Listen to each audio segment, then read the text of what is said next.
شیخ صدوق کی وہ روایت بھی آئی کہ نقل کرتے ہیں ہمارے ساتویں امام امام موسی کاظم علیہ السلام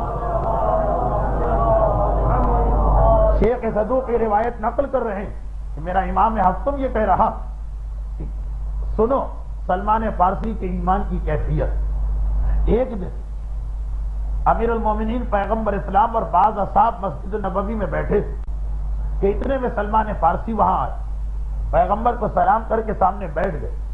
واقعہ بڑا تفصیلی ہے, میں اس کا صرف ایک حصہ, اہمیت کتاب.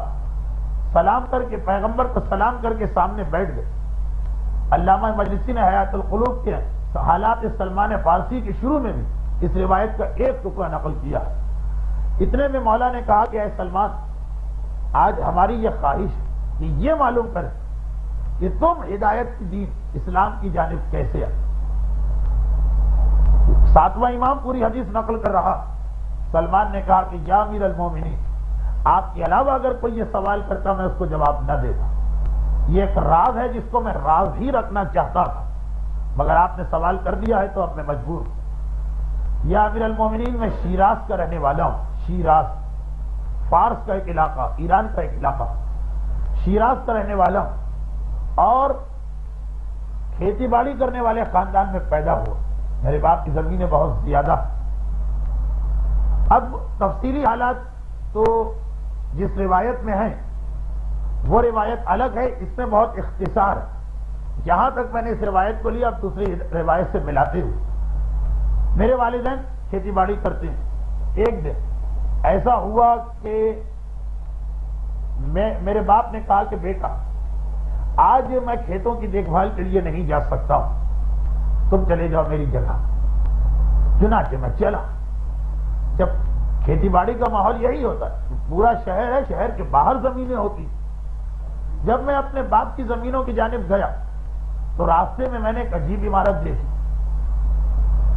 ہمارے شہر میں اس قسم کی کوئی عمارت نہیں تھی. ایران آتش پرست, آگ کی پوجا کرنے والے, آتش قدے تو ہیں ایران میں اور تھے بھی اس وقت, اسی وقت کی بات ہے کہ تھے, لیکن یہ عجیب و غریب عمارت نظر آئی. تجسس پیدا ہوا. 10, 12, 13 برس کا بچہ. اور کب کی یہ واقعہ کب سنا رہے ہیں, جب سلمان 250 سال کے ہو گئے. سلمان فارسی کی کم سے کم عمر 250 سال بتائی جاتی ہے. یہ بات ہو رہی ہے تقریباً 225 سال پہلے کی, لیکن وہ حکم امام تھے. تو تجسس بچے کے دل میں تو تجسس ہوتا, یہ کیسی عمارت شہر سے باہر ویرانے میں کیوں بنی. اس زمانے کے اعتبار سے ویرانے میں رہنا محال. قریب گئے تو دیکھا کہ وہاں کچھ لوگ بیٹھے ہوئے, انتہائی نورانی چہرے, انتہائی مقدس چہرے, اور اشہد ان لا الہ الا اللہ, اشہد ان عیسیٰ روح اللہ و اشہد ان محمدن حبیب اللہ.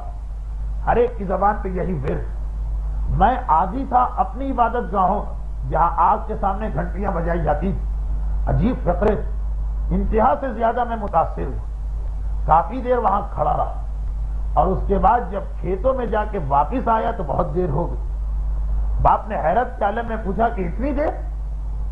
مجھے نہیں معلوم تھا کہ یہ کوئی چھپانے والی بات ہے. میں نے کہہ دیا کہ بابا وہ راستے میں عجیب و غریب عمارت ملی لیکن ایسے مقدس و نورانی لوگ وہاں بیٹھے. باپ کو غصہ آ گیا. کہا خبردار ان کا تذکرہ نہ کرنا, ہم نے ان کو اپنے شہروں سے باہر نکالا ہوا, وہ ہمارے شہر میں داخل نہیں ہو سکتے. وہ گمراہ, انہوں نے دین حق کو چھوڑ رکھا. وہ ہمارے نبی اور دین کو چھوڑ کے کسی عیسیٰ نبی کی بات کرتے ہیں. خبردار, اب اگر کبھی وہاں تم گئے تو میں گھر میں قید کر کے تمہیں رکھوں گا. سلمان کہتے ہیں کہ باپ نے جتنی سختی, میرا دل نہیں مان رہا تھا کہ میں نے جو ان کا کلام سنا ہے وہ دل پہ اثر کرنے والا, یہ لوگ گمراہ کیسے ہوں. خیر یہ بات ختم ہو گئی. چند دن کے بعد نوروز کا وقت قریب آیا.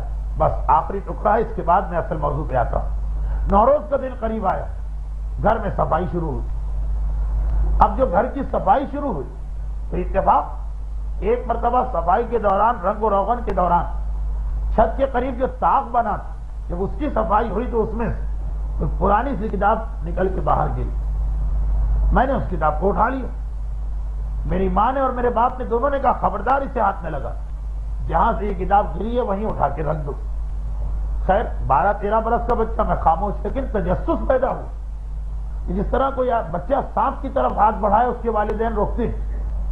میرے والدین نے اتنی سختی کیوں, جب رات کو سب سو گئے تو میں ایک مرتبہ چڑھا چاند پر، تاپ سے اس کتاب کو اٹھا اور اس کتاب کو لے کے گوشے میں جا کے پڑھنے لگ چاند کی روشنی۔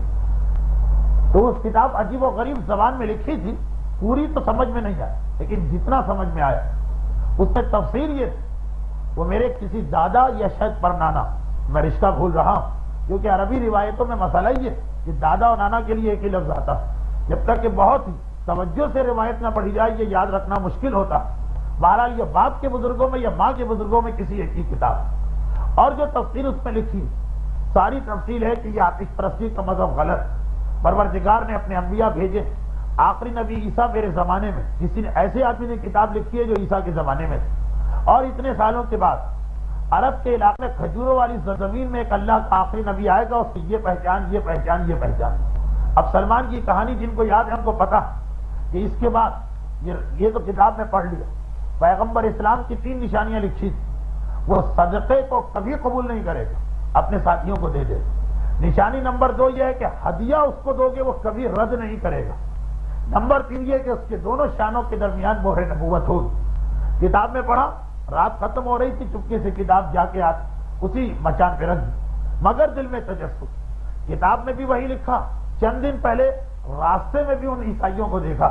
اب اس کے بعد ایسا تجسس پیدا ہوا کہ سلمان اپنا گھر چھوڑتے ہیں، عیسائی علماء کے پاس گھومتے گھومتے قیدی بنا لیے جاتے ہیں، غلام بن کے ان کو مدینے میں بیچ دیا جاتا۔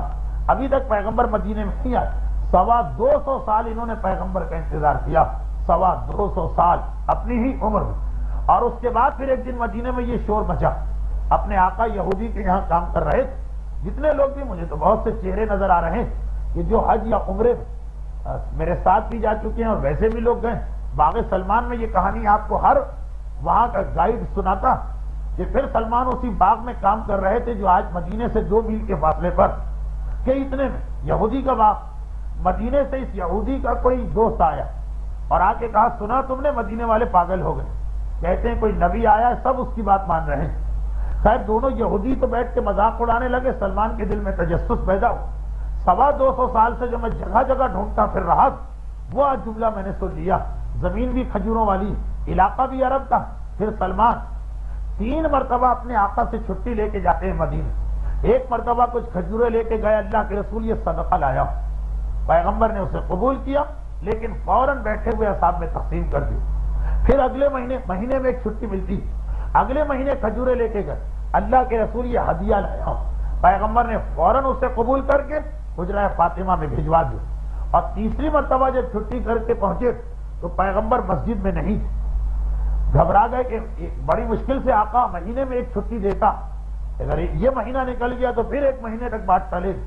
لوگوں نے کہا کہ جنت البقیع کی جانب جاؤ، آج مدینے میں کسی کا انتقال ہوا، رسول اس کے جنازے میں گئے، چنانچہ سب سلمان وہاں پہنچے تو ایک موقع بھی مل گیا۔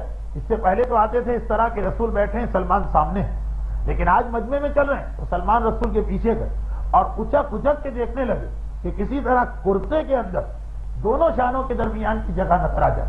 پیغمبر اسلام سلمان کو پیچھے مڑ کے نہیں دے، مسکراہٹ آئی، کرتے کے بٹن کھولے، کرتے کو ذرا آگے سے اونچا کیا تو پیچھے سے نیچا ہوا، سلمان کی نگاہ مور نبوت پر پڑی اور پھر پیغمبر مڑتے ہیں اور کہتے ہیں کہ سلمان تیسری نشانی بھی دیکھ لی، کہ جملہ ہی سلمان کو بتانے کے لیے کافی تھا کہ اب تو کسی نشانی کی ضرورت ہی نہ رہی، 250 سال پہلے کا راز پیغمبر بتا رہے ہیں۔ تو اب یہ پھر سلمان ہمارے سامنے آئے اور اس طرح ہے کہ سلمان و منا اہل البیت بنے۔ اب دیکھیے پوری سلمان کی کہانی کا خلاصہ کیا، ایک کتاب، گھر میں پڑی ہوئی کتاب، بزرگوں میں سے کسی ایک نے کتاب لکھ کے مچان میں ڈال دی، نسلیں گزر گئی لیکن کتاب کام آئی، کتاب بیکار نہیں ہوئی۔ اس کتاب نے ہم کو سلمان جیسی شخصیت دی، اس کتاب نے سلمان کو من اہل البیت بنایا۔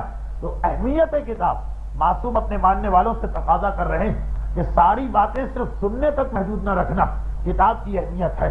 اور یہی وجہ کہ آپ معصوم کے ماننے والوں کو دیکھیں کس طرح سے زحمتیں اٹھا کے ہمارے علماء نے کتابیں لکھی۔ آج بازار میں رکھی ہوئی کتاب مہینے میں 100-200 روپے کا یہ خرچہ کرنے کو ہم تیار نہیں ہوتے، بلکہ لائبریریز ہیں اس سے کتابیں لے کے پڑھنے کو تیار نہیں ہوتے۔ اور اس وقت جب کتاب سونے سے زیادہ قیمتی، ہمارے علماء نے یہ ساری کتابیں کس طرح ہم تک پہنچائی، اہمیت کتاب کو ذہن میں رکھی۔ تاریخوں میں جہاں تک کنویں کے اندر ہمارا وہ مجتہد فیض اور رات کی تاریکیوں میں آتے ہیں، کنویں کے چاروں طرف زمین کو ٹٹولتے ہیں اور جتنے بھی یہ ٹھیکریاں ٹوٹے ہوئے مٹی کے برتن ملتے ہیں اسے لے لے کے گھروں میں جاتے ہیں اور پھر جو ان علماء کے شاگرد ہم کو پہنچاتے ہیں وہ انہی مٹی کے برتنوں کو ترتیب دے کے کتابوں کو نقل کیا کرتے ہیں۔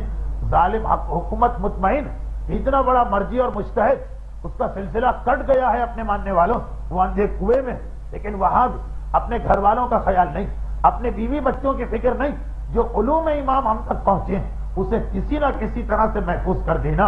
کہاں ہمارے وہ علماء جو 20-20 سال اندھے کنووں میں رہ کر مٹی کے برتنوں کو جو کھانے کے لیے آتے ہیں توڑ کے خود فاقے کر کے مگر اسی کھانے کو روشنائی بنا بنا کے اس طرح سے کتابیں لکھتے گئے، شاگردوں نے کتابوں کو جمع کیا اور کہا ہماری یہ لاپرواہی، ہماری یہ غفلت، کتاب پڑھنے کا ذوق و شوق جو ختم ہوتا جا رہا، میں اس کا تذکرہ کر رہا ہوں۔ برحمتک یا ارحم الراحمین وصلی اللہ علی محمد وآلہ